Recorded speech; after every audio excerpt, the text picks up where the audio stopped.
Hey everybody! Today we're going to learn on how to turn off automatic capitalization of the first letter of sentences in Microsoft Word.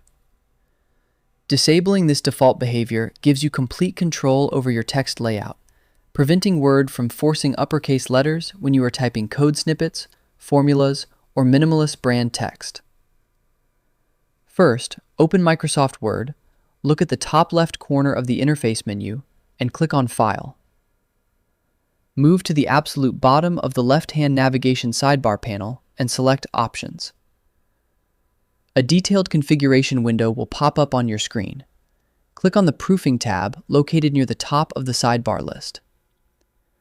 Look at the very top section under Autocorrect Options and click the button labeled Autocorrect Options on the right side.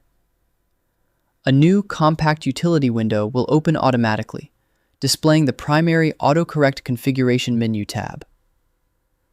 Locate the specific setting checkbox explicitly labeled Capitalize First Letter of Sentences.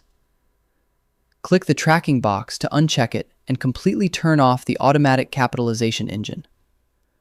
Click the OK button at the bottom of the autocorrect box, then click OK a second time on the main options window to lock in your workspace settings. And that's it. Your manual text case configuration is now completely optimized and active. I hope it helps you in your current and future project. Thank you for watching.